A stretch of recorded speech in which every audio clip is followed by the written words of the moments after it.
పరిశుద్ధులు ప్రియులైన దేవుని పిల్లలందరికీ యేసుక్రీస్తు నామములో శుభవందనాలు తెలియజేసుకుంటా ఉన్నాను.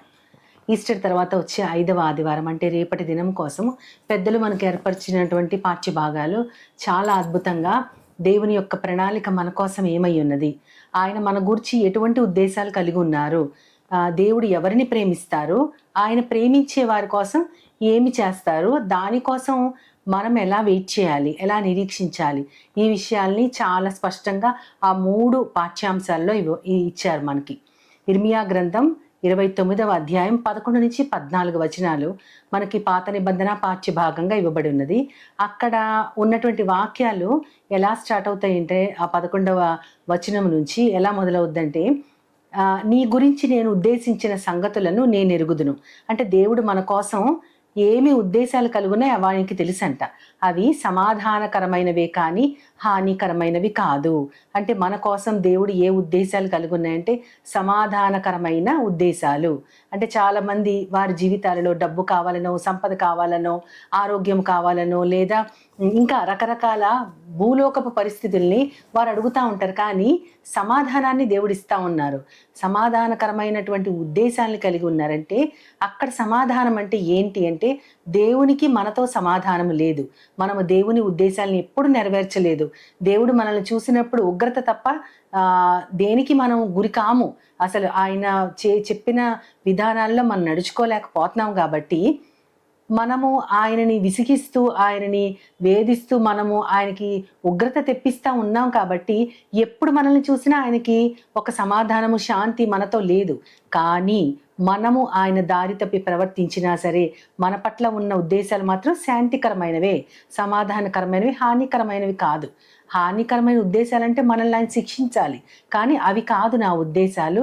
మీకోసం నేను ఒక సమాధానకరమైన ఉద్దేశాన్ని కలిగి ఉన్నాను అని ఆయన చెప్తా ఉన్నారు. అంతేకాకుండా మీరు నన్ను వెదకితే నేను దొరుకుతాను, పూర్ణ మనస్సుతో నా గురించి విచారించితే నేను దొరుకుతాను, మీరు నా గురించి విజ్ఞాపన చేస్తూ వస్తే, మీరు నన్ను వెతుకుతూ వస్తే నేను మీకు దొరుకుతాను. అంటే దేవుడెవరు, ఆయన అసలు ఎలా ఉంటారు, అసలు ఎవరు దేవుడు అనేది మనుషుల్లో ఒక జిజ్ఞాస దేవుడు ముందు నుంచే పుట్టిస్తారు.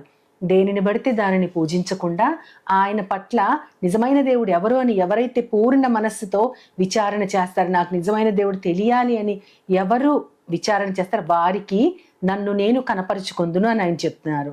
కనపరుచుకోవటం మాత్రమే కాదు, ఇక్కడ యూదా ప్రజలతో ఆయన మాట్లాడుతూ ఏమంటున్నారంటే, మిమ్మల్ని నేను తోలివేశాను, కొన్ని స్థలాలకు తోలివేశాను, కొంతమంది మనుషుల దగ్గరికి తోలివేశాను.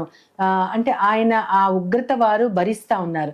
ఇప్పుడు నాకు మీ పట్ల సమాధానకరమైన ఉద్దేశం కలిగి ఉన్నాను. కాబట్టి నేను తోలివేసిన స్థలాలలో నుండి ఏ ఏ జనాల మధ్యకు మిమ్మల్ని పంపించేశానో, ఏ ఏ స్థలాలకు మిమ్మల్ని తోలివేశానో అక్కడి నుంచి మిమ్మల్ని నేను సమకూర్చి మీ యొక్క చోటుకి మిమ్మల్ని రప్పిస్తాను అని చెప్తా ఉంటారు దేవుడు. అంటే తన ప్రజలను పిలిచిన వాళ్ళు తన మాట వినకుండా తన దారి తప్పి ప్రవర్తిస్తున్నా సరే మళ్ళీ ఇంకొక ఛాన్స్ ఇస్తున్నారు ఆయన.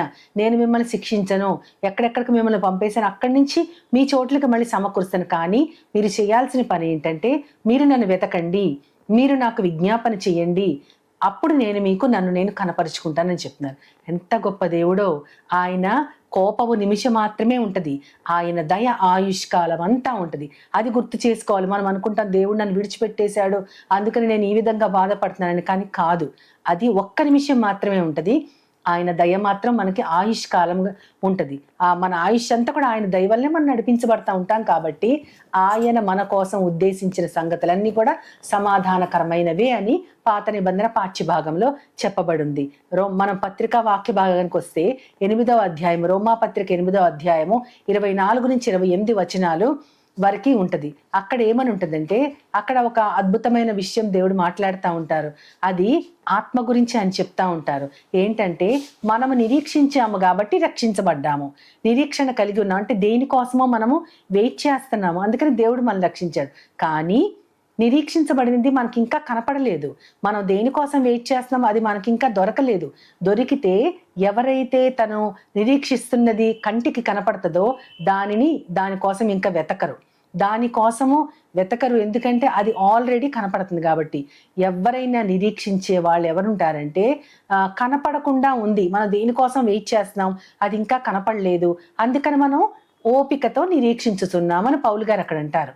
అయితే దేనికోసం నిరీక్షిస్తున్నాం, దేనికోసం మనకు ఓపిక కావాలి అంటే కింద చెప్తా ఉంటారు దేవుని. అందుకనే ఆత్మ కూడా మన బలహీనతను ఎరిగి ఉన్నాడంట. ఆత్మ అంటే మనలో ఉన్న పరిశుద్ధమైన దేవుని ఆత్మకి మన బలహీనత ఏంటో తెలుసు. ఎందుకంటే మనం దేనికోసం వెయిట్ చేస్తామంటే ముందు వచనాల్లో ఉంటుంది, మన దేహ విమోచన కోసం మనం వెయిట్ చేస్తాం. అంటే ఈ లోకములో మనం కొంతకాలమే జీవిస్తాం కాబట్టి ఈ దేహం నుంచి మనం ముక్తి పొందాలి, దేవుని దగ్గరికి చేరుకోవాలి.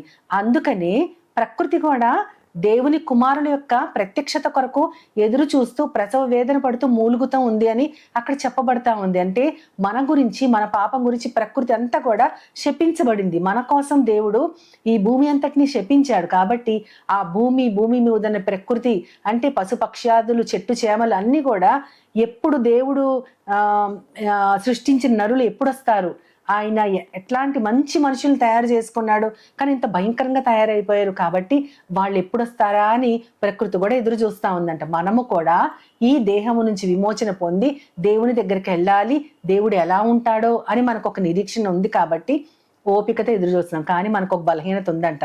మనము ఈ లోకంలో ఓపికతో ఎదురు చూసేటప్పుడు ఏంటో చాలా కాలం నుంచి ఎదురు చూస్తున్నాను, నా శ్రమలు తీరట్లేదు, నా అనారోగ్యం పోవట్లేదు, నా దరిద్రం వదలట్లేదు, నా బిడ్డలు నేను రక్షించుకోలేకపోతున్నాను, నా పనులు నేను చేసుకోలేకపోతున్నాను.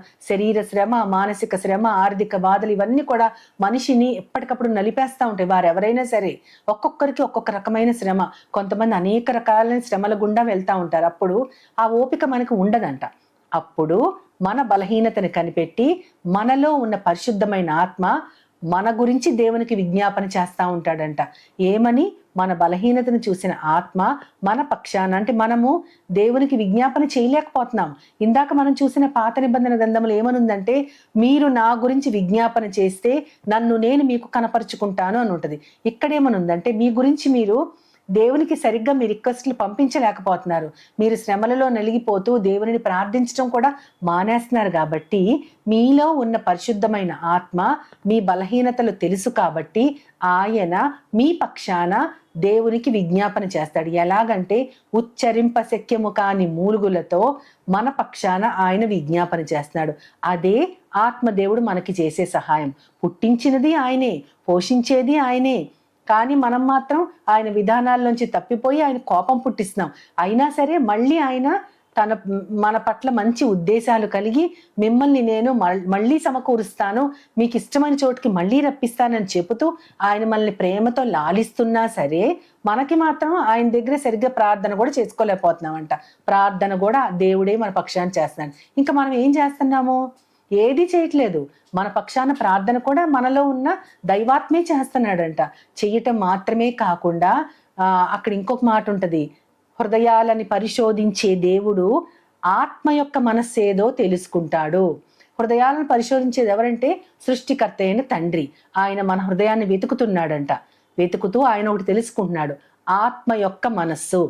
ఆత్మ యొక్క మనసు అంటే మన ఆత్మ యొక్క మనసు కాదు, మనలో ఉన్న ఆత్మ లౌకిక ఆత్మ. ఆ ఆత్మ ఈ లోకపు సౌకర్యాలని, ఈ లోకపు సదుపాయాలని, మన కోసం మనం ఏర్పరచుకునేటటువంటి సుఖభోగాల్ని ఇవే మనం కోరుకుంటాం. కానీ పరిశుద్ధమైన ఆత్మ మన పక్షాన మనం ఎప్పుడు దేవుణ్ణి చేరుకోవాలి, దానికోసం ఈ లోకంలో మనం ఎలా ప్రవర్తించాలో అని మన బలహీనతల్లో కూడా ఆయన మన కోసం ప్రార్థన చేస్తూ ఉంటాడు. కాబట్టి ఆత్మ యొక్క, ఆ పరిశుద్ధమైన ఆత్మ యొక్క మనస్సేదో దేవుడికి తెలుసు. కాబట్టి దేవునిని ప్రేమించే వారికి, అనగా ఆయన సంకల్పము చొప్పున పిలువబడిన వారికి సమస్తము సమకూడి మేలు కోసం జరుగుతుంది. దేవునిని నిజంగా ఎవరు ప్రేమిస్తారు? ఇందాక ఏమన్నారు మన పాత నిబంధన గ్రంథంలో, మీరు నిజంగా నాకు ప్రార్థన చేయిచు ఒత్తురేమి, మీరు నిజంగా నన్ను గురించి విజ్ఞాపన చేస్తే నేను మిమ్మల్ని నన్ను నేను మీకు కనపరుచుకుంటాను. అందుకనే అట్లాంటి వారి కోసం, దేవునిని ప్రేమించే వారి కోసము సమస్తము బ్యాక్గ్రౌండ్లో దేవుడు సమకూరుస్తారంట. అంటే సమకూర్చడం అంటే కమింగ్ టుగెదర్ అనమాట. మనకి ఏం కావాలి, ఏమి అవసరం, ఇవన్నీ కూడా టక్కమని దేవుడు బ్యాక్గ్రౌండ్లో సెటిల్ చేస్తూ ఉంటాడు. మనం మాత్రం మన ఫోకస్ దేవుని మీదే ఉండాలి. అలాగ దేవుని ప్రేమించే వారికి సమస్తము సమకూడి మేలు కోసము జరుగుతుంది. ఆ మేలేంటి? నాకు దేవుడు చెప్పాడు, మీ గురించి సంగతుల్ని నేను కొన్ని ఉద్దేశించాను, అవి సమాధానకరమైన సంగతులే కానీ హానికరమైనవి కాదు. నిజముగా అలాంటి వారెవరు? దేవుని ప్రేమించే వారెవరు? ఎవరిని దేవుడు సెలెక్ట్ చేసుకున్నాడు? అసలు దేవుని ప్రజలు ఎవరు? ఆయన ఎలాంటి వారిని ఇష్టపడుతున్నారని యోహాను సువార్త 17వ అధ్యాయము 1 నుంచి 19 వచనాల్లో యేసుక్రీస్తు వారు ప్రార్థన చేస్తూ ఉంటారు. ఆయన కన్నులెత్తి ఆకాశం వైపు చూస్తూ, తండ్రి నా గడియ వచ్చేసింది, నేను నీ దగ్గరకు వచ్చేయాలి, నేను భూమి మీద నువ్వు నాకు ఇచ్చిన పనినంతటిని కూడా నేను కంప్లీట్ చేశాను, కాబట్టి నువ్వు మహిమపరచబడ్డావు. అంటే ఇక్కడ మనం ఒకటి తెలుసుకోవాలి, యేసుక్రీస్తు వారు చేసిందే మనం కూడా చెయ్యాలి. మనకి భూమి మీద ఏ ఏ పనులు దేవుడు అప్పగించాడో దానిని అంతటిని చేస్తేనే దేవుడు మహిమపరచబడతాడు. ఎందుకంటే యేసుక్రీస్తు వారు కూడా అలాగే చేశారు. నేను భూమి మీద నువ్వు అప్పగించిన పనిని చేసి మహిమపరుస్తున్నాను, అంతేకాదు నువ్విప్పుడు నన్ను మహిమపరచు, ఎందుకంటే నువ్వు నాకు ఇచ్చిన వారు కొంతమంది నా దగ్గర ఉన్నారని వాళ్ళ గురించి ఆయన చెప్తా ఉంటారు. వీరు నువ్వు నాకు ఇచ్చిన మనుష్యులు, వీళ్ళకి నేను నిత్య జీవం అనుగ్రహించాలి. నువ్వు కుమారుడు అయిన నాకు సర్వ శరీరాల మీద అధికారం ఇచ్చావు. అందరూ కూడా దేవుని ప్రజలే, అందరూ కూడా దేవుని బిడ్డలే. కానీ కొంతమంది మాత్రమే దేవుని తెలుసుకుంటారు, వారు మాత్రమే ఆయన విధానాల్లో, తెలుసుకున్న వారందరూ ఆయన విధానాల్లో ఉండరు. కానీ ఇక్కడ యేసుక్రీస్తు వారు ఏం చెప్తున్నారంటే, నువ్వు నాకు సర్వ శరీరాల మీద అధికారం ఇచ్చావు కాబట్టి వారికి నేను నిత్య జీవం అనుగ్రహించాలి. నిత్య జీవము ఎవరికి ఇవ్వబడుతుంది అంటే, తండ్రివైన దేవుడు, సర్వశక్తిమంతుడైన నిన్ను, నువ్వు పంపిన నన్ను, మన ఇద్దరిని తెలుసుకోవటమే నిత్య జీవము. చాలా మంది అనుకుంటారు పుణ్యకార్యాలు అవన్నీ చేస్తే మనము దేవుని దగ్గరికి చేరుకుంటాము, సదాకాలం ఉంటాం ఆయనతో, అదే మోక్షం అనుకుంటారు. కానీ కాదు.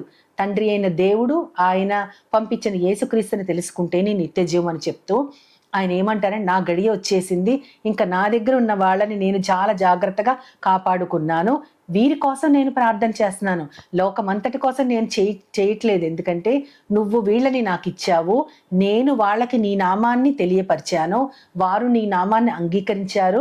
అంతేకాకుండా నాకు అనుగ్రహించబడిన మాటల్ని నేను వారికి తెలియపరిచాను.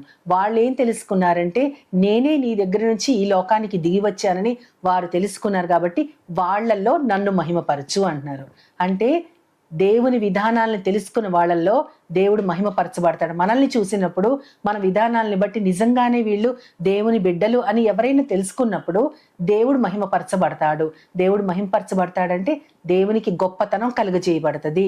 మనుషులైతే మెప్పు పొగడ్తలు ఇవన్నీ కోరుకుంటారు, కానీ దేవుని గొప్పతనం అంటే ఆయన మహిమ, మనలో మనము కనపరిచే కార్యాలు ఆయనకి మహిమ కలుగు చేయాలి. అంతేకాకుండా తండ్రి నేను లోకమంతటి కోసం, ఇప్పుడైతే లోకమంతటి కోసం ప్రార్థించట్లేదు, నువ్వు నాకు ఇచ్చిన వాళ్ళందరినీ కూడా పరిశుద్ధమైన నీ నామాన్ని బట్టి వీళ్ళని కాపాడాను ఈ లోకములో, ఇప్పుడు నువ్వు వాళ్ళని కాపాడు. ఎందుకంటే నువ్వు నేను ఏకమై ఎలా ఉన్నామో వీళ్ళందరూ కూడా ఏకమై అలాగే ఉండాలి. అందుకని నీ నామం పేరిట వాళ్ళని ఎప్పటికీ కాపాడు.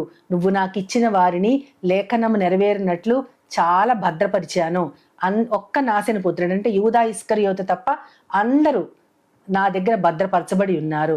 కాబట్టి నేను లోక సంబంధిని కాదు, నేను పరలోక సంబంధిని. వీళ్ళు కూడా ఈ లోక సంబంధులు కాదు నాలాగే, వాళ్ళు కూడా పైలోక సంబంధులు. కాబట్టి లోకము నన్ను ద్వేషించింది కాబట్టి వీళ్ళను కూడా ద్వేషిస్తూ ఉంటుంది లోకం. ఎందుకంటే దేవుని విధానాలు మనుషుల విధానాలకి చాలా వ్యతిరేకంగా ఉంటాయి. దేవుని మార్గంలో నడిచినప్పుడు మనుషులు మనల్ని హేళన చేస్తారు, మనల్ని ద్వేషిస్తారు. మనం కూడా వాళ్ళతో పాటు ఈ లోకములో, ఈ లోకపు సుఖభోగాలలో మనము ఆసక్తి కలిగి ఉండకపోతే మనల్ని వింతగా చూస్తారు. కాబట్టి నన్ను లోకము ద్వేషించినట్లే వీళ్ళని కూడా లోకం ద్వేషిస్తుంది. కాబట్టి సత్యమేదో వాళ్ళు తెలుసుకోవాలని వాళ్ళని ఈ లోకములో ప్రతిష్ఠ చేస్తున్నాను.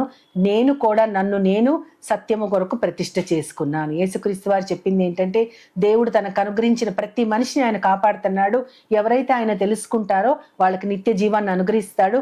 ఈ లోకములో దేవుని యేసుక్రీస్తు వారిని తెలుసుకున్న వారందరూ కూడా తండ్రి అయిన దేవుని నామములో భద్రపరచబడతారు, కాపాడబడతారు, సత్యములో ప్రతిష్ఠించబడతారు.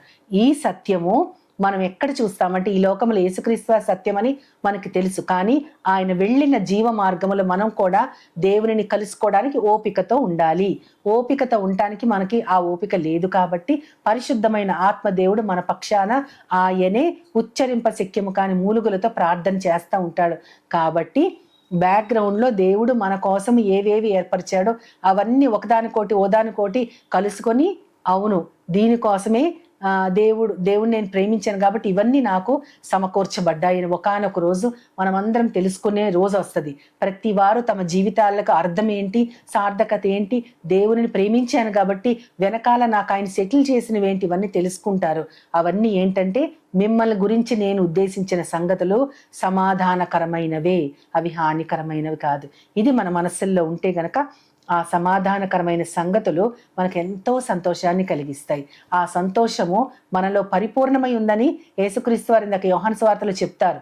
నా సంతోషము వీళ్ళల్లో పరిపూర్ణమైంది అంటే యేసుక్రీస్తు వారు మనల్ని బట్టి సంతోషించాలి అంటే మనం ఎలా ఉండాలి, ఎలా కాపాడబడాలి కూడా తెలుసుకున్నాం.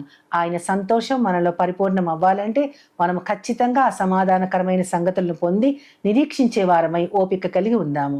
చిన్న ప్రార్థన చేసుకుని దేవునిని వేడుకుందాం. ప్రేమ నమ్మకం గల నా ప్రియ పరలోకపు తండ్రి, సమాధానకరమైన సంగతుల్ని మా కోసం నీ ఉద్దేశంలో ఉంది అని చెప్పారు ప్రభా. నిన్ను గురించి వెతికితే నువ్వు దొరుకుతాను అని చెప్పావు ప్రభా.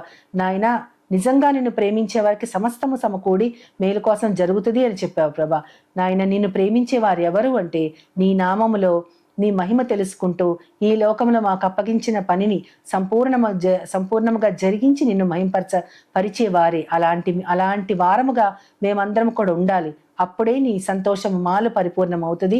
సత్యములో మేము కూడా ప్రతిష్ఠించబడ్డాము అన్న నిరీక్షణ మాకుంటుంది. నిరీక్షించేది మా కంటితో చూసే వరకు కూడా మేము ఓపిక కోల్పోకుండా ఆత్మదేవుని సహాయముతో మేము నిత్యము నీ మార్గములో నడుచుకునేటట్లు నన్ను మమ్మల్ని అందరినీ కూడా నీ యొక్క పాదాల వద్ద నీ యొక్క వాక్యంలో స్థిరపరచుమని నీ ప్రియకుమారుడు నా ప్రియ ప్రభువైన యేసుక్రీస్తు వారి ద్వారా కోరి ప్రార్థిస్తున్నాను పరమ తండ్రి. ఆమేన్, ఆమేన్, ఆమేన్. వందనాలు. As Jesus now is always near, with open arms He's always